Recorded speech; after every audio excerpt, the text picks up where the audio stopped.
আমাকে বলতেছে, হেই, do you know এটা কোন জায়গা? ইংলিশে আমাকে বলছে।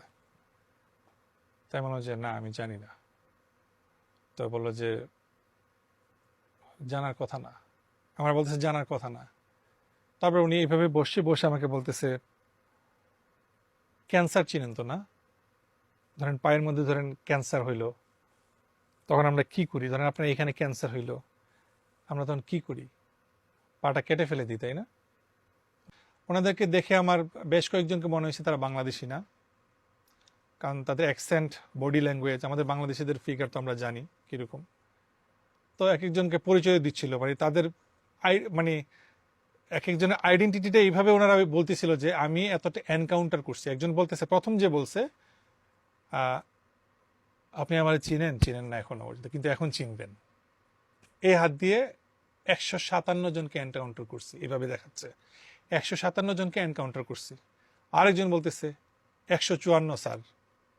আরেকজন বলতেছে স্যার আমার 60-এর উপরে হয়েছে। হ্যাঁ, এভাবে সবাই মানে কতজনকে তারা মারছে এবং গুম করছে সেই বিবরণ আমাকে দিচ্ছিল প্রত্যেকে। দেওয়ার পরে ওনারা একজনকে বলল, যাও জিনিস নিয়ে আসো, জিনিস নিয়ে আসো, কথাটা ছিল এটা এইভাবে। তো একজন গেল, একটু ইয়াং টাইপের একটা ছেলে ওনাদের ভিতরেই। তারপরে কয়েকজনকে ফোন দিল এইভাবে, কয়েকজনকে ফোন দিল, এক একজনের কাছে এক এক জিনিসপত্র। একজন নিয়ে আসছে শক, যেটা ইলেকট্রিক শক প্যাকেট, নতুন একটা প্যাকেট খুললো, পলিথিন থেকে বের করে সুন্দর করে এভাবে আমাকে দেখাচ্ছে, আমার কাছে এনে এভাবে দেখাচ্ছে, মানে আমার মুখের কাছে এসে আমাকে এভাবে ভয় দেখাচ্ছে। তারপরে আরো কয়েকজনে মিলে এমন এমন কিছু অস্ত্র নিয়ে আসছে, যে অস্ত্রগুলো আমি নেটফ্লিক্সে থ্রিলার মুভিতে, সাইকো থ্রিলার মুভিতে আমি দেখেছি। এরকম লোহার রডের মতো, এরকম বড়, এতটুকু হবে একটা অস্ত্র। এটা চতুর্দিকে লোহার কাটা, কাটার মতো চতুর্দিকে, শুধু ধরার মতো একটা স্টিকের মতো এই জায়গাটা আছে, আর পুরো জায়গাটা হচ্ছে লোহা দিয়ে, চতুর্দিকে লোহা। এটা একটা দেখলাম। তারপরে হরর থ্রিলার মুভিতে যেগুলো দেখি, সাইকো থ্রিলার মুভিগুলোতে যেগুলো টর্চার সেলগুলোতে যেইগুলো ইউজ করা হয়, মানে আমি বাংলাদেশে কোনোদিন চিন্তা করি না যে এরকম কোনো অস্ত্র বা এরকম কিছু আছে। এমন টাইপের কিছু প্লাস বা কাটার, যেগুলো দিয়ে নখ কাটা হয়, নখ তুলে ফেলা হয়, জিব্বা তুলে ফেলা হয়, চোখ তুলে ফেলা হয়, বিভিন্ন রকমের, মানে এভাবে রাখছে একটা জায়গার মধ্যে। এটা মানে আমার চোখের সামনে রাখছে আর কি। এগুলা 20 থেকে 25টা হবে। মানে এই অস্ত্র আমি আমার জন্মের পরে কোনোদিন দেখি নাই। তো এগুলো রাখছে, রাখার পরে একজন এসে আমার এখানে পা তুলছে, পা তুলে আমার চুলের উপর দিয়ে ইলেকট্রিক শর্ট দিয়ে আমার শরীরে টাচ করে নেই। একটা ভালো জিনিস হয়েছে, সেটা এই 2 দিন ওদের কাছে ছিলাম, আমার বডিতে টাচ করে নেই তারা, কিন্তু ওরা আমাকে ভয় দেখাইছে। একজন এখানে পাটা রাখলো, পাটা রেখে দুইটা ইলেকট্রিক শক নিয়ে আমার চুলের উপর দিয়ে আওয়াজ হচ্ছে, ইলেকট্রিক শকে ঠাস ঠাস করে আওয়াজ হচ্ছে, কিন্তু আমার গায়ে দিচ্ছে না। আরেকজন আসছে হচ্ছে ওই কাটার নিয়ে, যেগুলো দিয়ে জিভ কাটা হয়, ঠোঁট কাটা হয়, নখ কাটা হয়, উপরে ফেলা হয়, এগুলো এসে আমার ঠোঁটের এখানে, আমার দাড়ির এখানে এভাবে এভাবে এরকম করতেছে। আমি আওয়াজ শুনতেছি, আমার তখন এমন লাগতেছে মনে হচ্ছে আমি পাগল হয়ে যাব, মানে আমার দমটা তখন বের হয়ে যাচ্ছে, এমন একটা অবস্থা। তো আমি যতটুকু বুঝলাম, ওনাদের সব রকমের তাদের প্রিপারেশন থাকে এবং আছে, এবং ওই জায়গাটাতে কত হাজার মানুষ, হাজার না হোক, কয়েকটা সেল আছে, এটা আমি নিশ্চিত, কারণ ওনারা আমাকে বলছে যে এটা হচ্ছে আপনার প্রথম ধাপ, আমাদের এরকম 12-13টা আরো ধাপ আছে, ঠিক আছে? এবং সেটা ভয়ঙ্কর, একটার থেকে একটা ভয়ঙ্কর। এগুলোর দিয়ে মধ্যে দিয়ে আপনার যেতে হবে। এই করে অনেক কিছু বলে উঠলে আমার নানান রকমের ভয়ভীতি দেখায় তারা কিছুক্ষণের জন্য চলে যায়। তারপরে এদিক দিয়ে আমি বলতেছি আমার ওয়াইফের সাথে আমি কথা বলবো, আমাকে একটু ফোনটা দেন, আমার শাশুড়ির সাথে আমি কথা বলবো, ফোনটা দেন। ওনারা আমাকে দিচ্ছে না। 9:30টার দিকে উনি আসছে, মানে ওনাদের যে মেইন বস। তো ওই টাইমে আমি সন্ধ্যায় যখন আমাকে সবাই ইয়ে করতেছে, জেরা করতেছে, যে বললাম 16-17 জন ছিল, ওই মনে মনে হলো আমার যে অনেকে এখানে বাঙালি না, ওনাদের অ্যাকসেন্ট, কথাবার্তা, মোচ আছে এরকম বড়, কেমন টাইপের তাকানো, বডি টডি কিরকম টাইপের, এরকম টাইপের লোকজন ছিল। তো আমার যেটা মনে হলো যে বড় বড় ক্রাইমগুলো যেগুলো করে, গুম করা বা মেরে ফেলা, এগুলো তাদেরকে দিয়ে করানো হয়, এটা আমার কাছে মনে হয়েছে।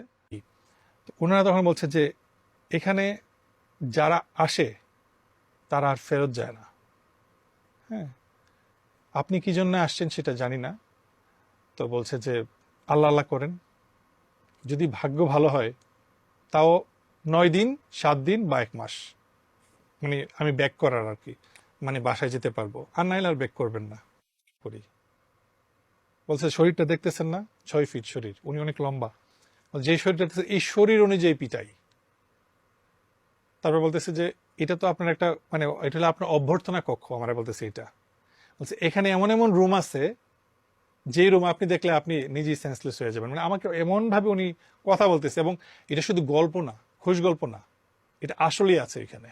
তো আমাকে বলা হয়েছে যে ওইখান থেকে যখন আমাকে ছাড়লো, আমাকে বলল যে আমার ওয়াইফ ফ্যামিলিকে বলল যে এখানে যা কিছু হয়েছে 2টা দিন 2টা রাত যা কিছু হয়েছে, আমি যেন একটা 2 অক্ষর শব্দ যেন আমি বাইরে কোথাও এক্সপোজ না করি বা কাউকে না শেয়ার করি। আমাকে এইভাবে বলা হয়েছে, যদি বলা হয়, শুধু ওনারা এইভাবে বলতেছিল, এইভাবে দেখাচ্ছিল যে আমাকে মেরে ফেলবে। এই গভর্নমেন্ট চেঞ্জ হওয়ার পরে, কারণ আমাকে, আমার ওয়াইফকে, আমার ফ্যামিলিকে বলা হয়েছে যে আমরা নজরদারিতে আছি। বাংলাদেশের মানুষ কিন্তু শুধু পুলিশ পর্যন্তই জানে, যে কোনো কিছু হইলে, ক্রাইম হইলে মানুষ পুলিশের কাছে যাবে। হ্যাঁ, আর সর্বোচ্চটা জানে কি, ডিবি, ডিটেকটিভ ব্রাঞ্চ। কিন্তু আরো যে কিছু আছে, মানে আরো যে কিছু সংস্থা আছে যারা পুরো বাংলাদেশকে চালায়, এটা সাধারণ মানুষ বুঝে না। কিন্তু আমি এটা আজকে বলতেছি, পুলিশ হচ্ছে একটা আই ওয়াশ।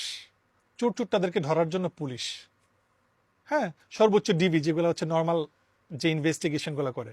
কিন্তু সারা বাংলাদেশের আপনি ইন্টারনেট বলেন, ইনফরমেশন বলেন, মানে তথ্য ভিত্তিক যত যা কিছু আছে, মানুষকে ফাঁসানো, এমপি বানানো, মন্ত্রী বানানো, চেয়ারম্যান বানানো, মেম্বার বানানো, এই সব কিছু করে ডিজিএফআই। এভরিথিং। মানুষ এটা জানেই না, মানুষ এটা জানে না। মানুষ শুধুমাত্র ওই যে পুলিশ পর্যন্ত আর ডিবি পর্যন্তই জানে। আরও যে সংস্থা আছে, ডিজিএফআই, এনএসআই, এসএসএফ, ওই সম্বন্ধে মানুষের কোনো আইডিয়াই নাই। তারপর যে অফিসারটা ছিল সে বলতেছে যে আমি র্যাবে ছিলাম 7 বছর, 8 বছর, তো বুঝেনি তো আমি কাজ করতে চাই না, কিন্তু প্রধানমন্ত্রী তো আমার ছাড়তে চায় না, এইভাবে বলছে কথাটা। তো আমি রেবে যখন ছিলাম আমি চাইছিলাম যে আমি রিটায়ারমেন্টে যাব, তো প্রধানমন্ত্রী তো আমার ছাড়তে চায় না, তোর প্রধানমন্ত্রী আমার এই না ডিজিএফআইতে ঢুকাইল, এটা ওনার মুখের কথা। তো বলতেছে এই জন্য আমি এখানে। তো বুঝুন তো কত প্রিয় আমি প্রধানমন্ত্রী, আমার এইভাবে বলতেছে, খুব প্রাউডলি বলতেছে। আর বাকি অফিসারগুলো তো বলতেছিল এতজনকে মারছে, এনকাউন্টার করছে, খুব প্রাউডলি। ওনাদের ফেসের মধ্যে কোনো ইয়ে নাই, অনুশোচনা বোধ নাই, যে এতগুলো মানুষকে মারছে, এতগুলো মায়ের বুক খালি করছে, এতগুলা সন্তানের বাবাকে মারছে, অনেক মানুষ, হিসাব ছাড়া সেটা। এবং সবার একটা ধারণা যে ডিজিএফআই এর মেইন হেডকোয়ার্টারটা হচ্ছে এই যে 14 তলা বিল্ডিংটা গ্লাসের, ওইটা কি মনে করছে যে আয়নাঘর। অনেক মানুষ কিন্তু এটাও বলে যে আমার বাসা তো কাফরুলে, কচু খেতে, প্রতিদিন আমি স্কুলে যাই, কলেজে যাই, বাজারে যাই, অফিসে যাই, এই বিল্ডিংটা তো চোখে পড়ে। এখন মানুষ বলতেছে এই বিল্ডিংয়ে যে এত কিছু হয় আমরা তো জানতাম না। এই যে এই সরকার পরিবর্তনের পরে মানুষজন যখন কথাবার্তা উঠতেছে আয়নাঘর নিয়ে, তখন কিন্তু মানুষজন এই ব্যাপারগুলো নিয়ে কথা উঠছে। কিন্তু আমার বিশ্বাস সারা বাংলাদেশ তো অনেক জায়গায় ওদের এই এই টর্চার সেলগুলো আছে, গোপন সেলগুলো আছে। কিন্তু অন্যতম হচ্ছে এটা, যেটা আমি ছিলাম, আমার যেটা মনে হয়েছে, কারণ এটা পুরাতন বাড়ি, এইটা যদি কেউ ফাইন্ড আউট করতে পারে, আমি অনেক হিউম্যান রাইটস অর্গানাইজেশন কাজ করতেছে, আমি অলরেডি জানি, আমি তাদেরকে বিনীতভাবে অনুরোধ করতে চাই যে আপনারা প্লিজ এই জায়গাটাতে একটু দেখুন। ওই যে ওইটা ভুলে যান, 14 তলা বিল্ডিং, আয়নাঘর, কচু ক্ষেত, ওইটা ভুলে যান, আপনারা ওইটা জায়গাটায় যান। সিরাজ খালেদা মেমোরিয়াল হসপিটালের পাশে, সামনেই টেসের সাথের যে বিল্ডিংটা, পুরাতন বিল্ডিংটা, 2 তলা একটা বাড়ি, ওইখানে যান। ওইখানে গেলে আপনারা অনেকগুলা টর্চার সেল পাবেন এবং তাদের সবকিছু পাবেন, যত অস্ত্র আছে সবকিছু এখানে পাবেন। এবং ওইখানে যে কতগুলো গোপন আস্থানা আছে, আমার অনেক আছে, এটা আমি বলতে পারি। এবং অনেক মানুষ এখনো বন্দী, তাদের এক্স্যাক্টলি অনেক অনেক লোকেশন আছে তাদের এই বন্দিশালার, ডিজিএফ এর, যা এখনো পর্যন্ত পাবলিশ হচ্ছে না। এবং কিছু কিছু মাত্র অফিসারকে হয়তো বা স্যাক করা হয়েছে, তাদের চাকরি থেকে বরখাস্ত করা হয়েছে, কিন্তু তাদের সাথে যে আনুষঙ্গিক অন্যান্যরা যারা ছিল, যারা সম্পন্ন করছে, তাদেরকে পর্যন্ত ধরা উচিত, তাদেরকে পর্যন্ত জিজ্ঞাসাবাদে আনা উচিত। তাদের এত বড় মোচ, ইয়া মুটা, তারা বাংলাদেশি না, আমি কসম করে বলতে পারি তারা বাংলাদেশি না। 2জনকে আনছে, বলতেছে যে ফোন করা হয়েছে এখান থেকে, সে ঢাকার বাইরে। আমি আমি যতটুকু তাদের কথা শুনে বুঝতে পারছি সেই লোকটা ঢাকার বাইরের, নিশ্চয়ই প্রভাবশালী কেউ বা এরকম কেউ, হোয়াট এভার। হ্যাঁ, ওনারা এমনভাবে বলছে যে আমরা প্রাইম মিনিস্টারকে ছাড়া কাউকে করার টাইম নাই আমাদের, শুধু অ্যাকসেপ্ট প্রাইম মিনিস্টার, ওনারা এইভাবে বলছে, এখানে আসছে। এখন একটা সাহস আসছে যে আমি কথা বলতে পারছি, আমি চিন্তাও করতে পারি না যে এই বিষয়গুলো নিয়ে আমি কোনোদিন কথা বলবো। তাই আমার বিশ্বাস, আমার ইচ্ছা যে আমার এই বিষয়গুলা অন্যদের মতো দেখা হবে।